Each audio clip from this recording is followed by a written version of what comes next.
인천. 어느 5월의 오후 공항 1일차를 뚫고 들어온 햇살이 김재선 씨의 눈가에 비쳤다. 은은한 미소가 깃든 그 눈빛은 50년 넘게 법조계에 몸담고 정면 퇴임한 전직 검사다운 깊이를 지니고 있었다. 이번이 그에게 유로피안 DM기를 타본 첫 경험이었다. 과거처럼 범죄인을 소환하거나 국제회의에 참석하기 위한 출장도 아니었다. 정말 단순히 여행을 떠난 것이었다. 평생을 함께 해온 친구들과의 마지막 청춘 휴가. 철도청 출신의 정전국장, 은퇴한 대학 교수 기태씨, 수천 명의 심장을 살려낸 외과의사 동훈씨. 그들은 이 여행을 60대 노인들의 마지막 청춘 휴가라고 불렀다. 김재선 씨에게 이 시간은 오랫동안 꿈꿔왔던 노년의 보상이었다. 누구를 위해서가 아닌 자신만을 위해 살아보는 시간이었기야. 귀국 비행기 안, 그는 생각했다. 집에 가면 아내를 꼭 안아줘야지. 파리의 소소한 이야기들, 로마의 커피 한 잔을 다 얘기해줘야지. 그럼 아내는 웃겠지, 옛날처럼. 그의 아내, 김영자 여사는 평생 남편과 자신만을 위해 살아온 착하고 묵묵한 여성이다.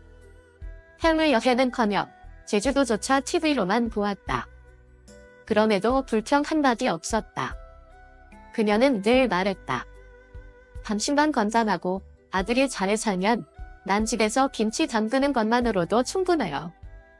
그들은 강남의 오래된 아파트에서 40년 넘게 함께 살아왔다.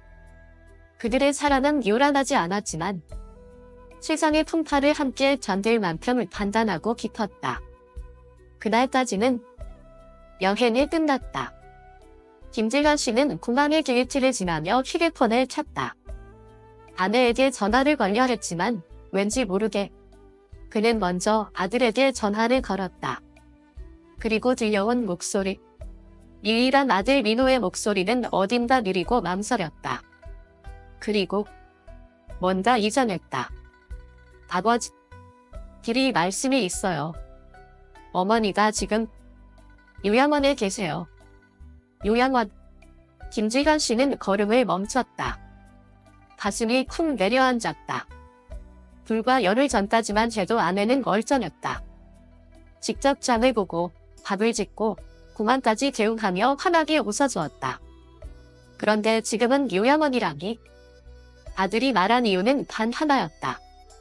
어머니가 갑자기 치매 증세를 보여서 방법이 없었어요. 그 순간 수십 년간 검사로서 단련된 직감이 작동했다. 그는 알았다. 무언가 잘못되었다는 것을. 그리고 그는 알게 되었다. 이번 싸움은 사회의 범죄자와의 싸움이 아니라 바로 자신의 가족과의 전쟁이 될 것이라는 것을. 강남의 익숙한 아파트 문을 열었을 때 김재선 씨는 말문이 막혔다. 40년 넘게 부부가 함께 살아온 보금자리였지만 그날의 집은 너무도 낯설고 비어 있었다. 모든 가구는 그대로였지만 익숙한 슬리퍼 소리도 없고 피곤할 때 아내가 끓여주던 미역국 냄새도 없고 그리고 아내도 없었다. 문을 연 사람은 살아나는 아내가 아닌 며느리 소영이었다. 그녀는 웃지도 안부도 묻지 않았다. 그저 싸늘하게 말했다. 아버님, 오셨어요. 밥 드셨어요. 그저 형식적인 인사 한마디. 마치 이 집의 주인이 아니라 낯선 손님이라도 되는 듯. 김재선 씨는 감정을 억누르며 아들을 찾았다. 민호는 소파에 앉아 고개를 숙이고 눈을 피하며 기계처럼 말했다. 아버지, 어머니가 치매 진단을 받으셨어요.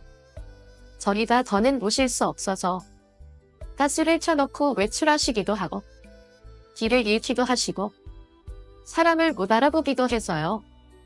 그 말을 듣는 순간 김 씨는 숨이 멎는 듯 했다. 40년을 함께 살아오며 그런 적은 단 한 번도 없었다.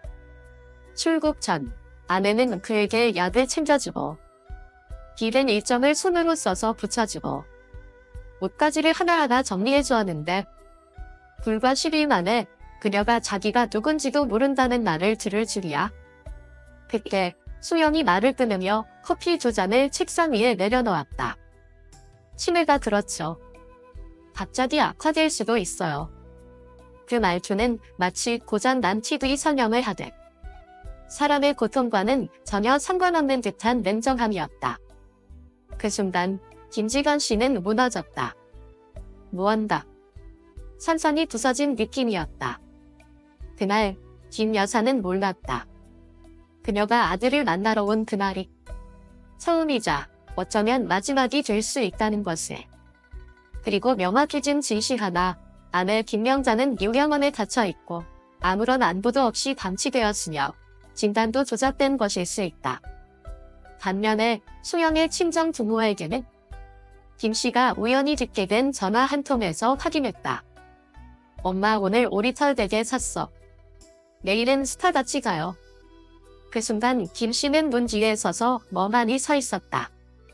그는 바로 과거 민호 가족이 파산 위기에서 벗어날 수 있도록 도운 사람이었다. 그의 아내 김명자는 소영을 직접 산부인과에 데려다주고 손을 잡아준 사람이었다. 그런데 지금 그 아내는 남보다 못한 취급을 받고 있었다.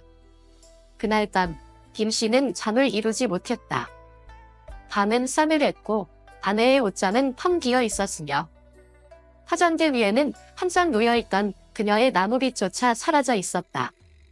그 작은 디테일 하나가 가슴을 찢었다. 그는 책상 서랍을 열었다. 아내가 탐소에 일기장을 두던 곳. 비어 있었다. 모든 흔적. 누군가의 의지에 지워지고 있었다. 민호는 새로운 삶을 바빴지만 그는 알기나 할까? 부현집에서 누군가가 매일 그를 기다리고 있었다는 사실. 다음날 아침 김 씨는 요양원으로 향했다.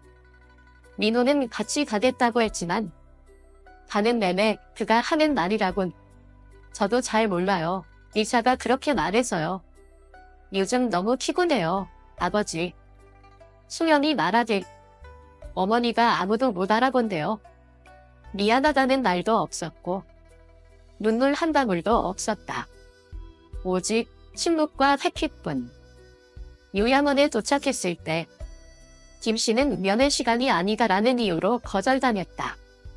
하지만 그때 한 젊은 청소 직원이 조용히 그를 안으로 안내해 주었다. 그리고 2035호실의 문을 열었을 때 그가 본 광경은 모든 것을 뒤흔들었다. 작은 탁자 위에는 그와 아내의 젊은 시절 결혼식 사진이 놓여 있었고 그녀는 침대에 앉아 창밖을 멍하니 바라보고 있었다. 그 순간 김 씨가 조용히 말했다. 명자야. 나야. 나 왔어. 그녀는 깜짝 놀라며 눈빛이 번쩍 빛났다. 당신. 정말 당신이에요. 당신이 오셨어요. 날 구해줘요. 여긴 날 가둬놨어. 자기가 누군지도 모른다는 진단을 받은 사람이 남편을 단번에 알아봤다. 현실 인식이 없다고 했던 사람이 또렷한 말로 눈물을 흘리며 말했다. 수연이 말했어요. 누가 뭐 물어보면 모른다고만 해요. 그러면 쉴 수 있게 해준다면서요. 믿었어요. 그런데 그게 함정이었어요. 그 순간 김지건 씨는 전율을 느꼈다. 수십 년간 정의를 위해 싸워온 그의 손이 그날 처음으로 떨렸다. 왜냐하면 세상에서 정의를 지켜온 그가 가장 소중한 집안에서 정의를 잃어버렸음을 깨달았기 때문이다. 김 씨는 요양원을 떠나며 가슴이 찢어지는 듯한 아픔을 느꼈다. 하지만 그것은 더 이상 슬픔이 아니라 절심이었다. 청산검사로 수많은 조작 사건을 다뤄왔지만 자신의 서명이 위조된 건 처음이었다. 그것도 다름 아닌 며느리 소영에 의해야. 다음날 김지건 씨는 움직이기 시작했다. 그는 평생 동료였던 정태석 변호사에게 연락했다. 이건 서류에 있는 서명은 가짜야. 그리고 치매 진단 과정에도 의심스러운 점이 많아. 정 변호사는 고개를 끄덕였다. 당신이라면 돕지 않을 이유가 없지? 하지만 조심해야. 그들이 조사 사실을 알면 증거를 지우는 건 순식간일 거야. 그날 밤 김씨는 거실에 몰래 카메라와 녹음기를 설치했다. 그는 알고 있었다. 소영은 분명 무언가 실수를 할 것이다. 그리고 예산은 적중했다. 다음날 새벽 거실 카메라에 담긴 통화 내용. 응, 맞아. 시아버지 다 알아버렸어. 근데 걱정 마, 증거 없어. 그냥 끝까지 모른 척하면 돼. 그 집은 결국 우리 거야. 아버지도 곧 포기할 거야. 그 말은 칼날처럼 그의 가슴을 후벼팠다. 김씨는 녹음 파일을 정 변호사에게 들려주었다. 정 변호사는 고개를 저으며 한숨을 내쉬었다. 자신감이 지나치면 그게 바로 약점이 되지. 즉시 김씨는 고소장을 접수했다. 서명 위조, 이건 절차 조작, 노인을 대상으로 한 사기 및 재산 탈취. 모든 법적 근거는 충분했다. 요양원에서는 가족의 날 행사가 열렸다.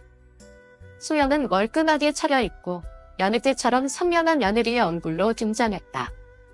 민호는 옆에서 말없이 따라올 뿐 그 눈엔 복잡한 감정이 맴돌았다. 뒤이어 등장한 김재관 씨. 느릿한 걸음, 하지만 단호한 눈빛. 손에는 USB와 두툼한 법적 서류가 들려 있었다. 모든 가족이 모인 공용공방. 김씨는 조용히 소영에게 다가갔다. 소영씨, 뭔가 할 말 없나? 법정에서 모든 게 공개되기 전에. 소영은 순간 굳어버렸다. 아버지, 무슨 말씀이세요? 잘 모르겠어요. 김씨는 아무 말 없이 USB를 대형 스크린에 꽂았다. 녹음 파일이 재생됐다. 파편이 흐르고 들려오는 익숙한 목소리. 그냥 끝까지 모른 척하면 돼. 그 집은 결국 우리 거야. 점적이 흘렀다.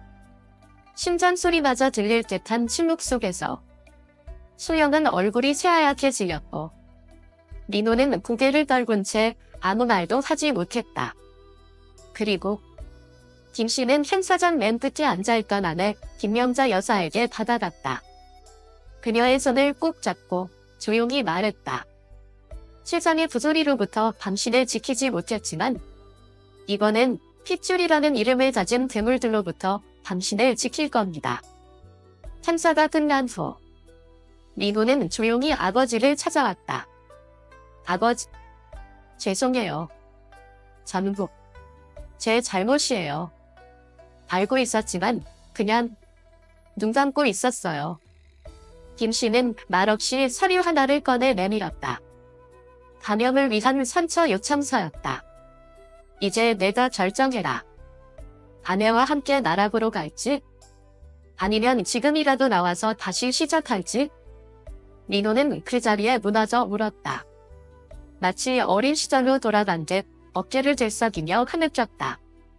하지만 운명은 때때로 너무 늦은 순간에야 인간에게 진실을 깨닫게 만든다. 3개월 후 서울지방법원은 판결을 내렸다. 소영은 사기, 문서 위조, 노인 대상 재산 참취 등의 혐의로 징역 2년 실형을 선고받았다. 민호는 직접 위조에는 가담하지 않았지만 방조와 침묵으로 공모한 사실이 인정되어 징역 1년 직행이에 사회봉사 300시간, 1년간 보호관찰을 받게 되었다. 소영은 구속되기 전 마지막으로 가족을 만날 수 있는 시간이 주어졌다. 이전에 화려하고 세련된 모습은 사라지고 그저 지친 눈빛과 헝클어진 머리를 한 여인이 무릎을 꿇고 말했다. 어머니, 죄송합니다. 제발 한 번만 용서해주세요. 하지만 김명자 여사는 피곤한 눈빛으로 소영을 바라볼 뿐이었다.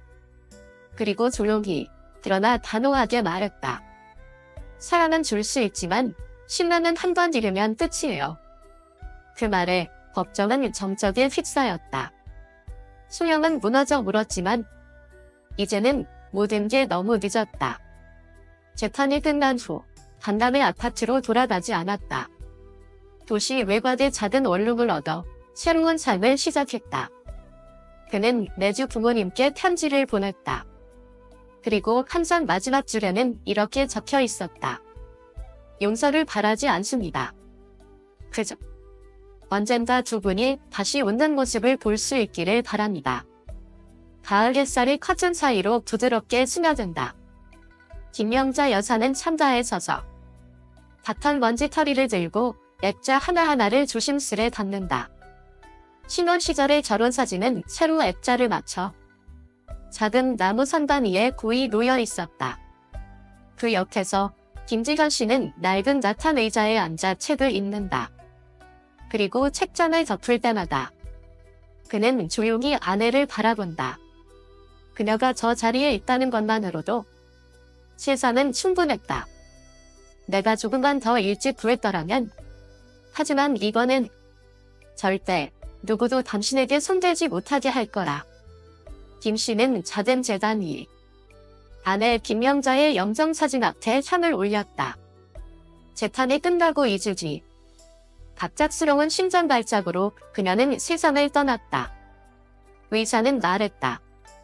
오랫동안 정신적 스트레스 속에 지내다 보니 몸이 버티지 못한 겁니다. 하지만 김 씨는 알고 있었다. 그녀를 죽인 건 질병이 아니다. 말로 다 할 수 없는 상처와 대신이었다. 김 씨는 낡은 것이 안에 조용히 걸어다니며 아내가 쓰던 찻잔, 뜨개질하던 테이블, 작은 것 하나하나를 닦아낸다. 그는 서랍을 열어 아내가 끝내 완성하지 못한 목도리를 꺼낸다. 아직 찌개바늘이 꽂힌 채로 멈춰 있었다. 그는 그것을 손에 들고 작은 목소리로 속삭인다. 당신 올 겨울에 쓰려고 했던 그 목도리 끝까지 못 땄네. 그리고 그는 조심스럽게 그것을 접는다. 마치 한 사람의 인생 전체를 접는 듯이. 사랑은 증명되지 않아도 된다. 하지만 신뢰는 한 번 개신당하면 다시 돌아올 자리는 없다.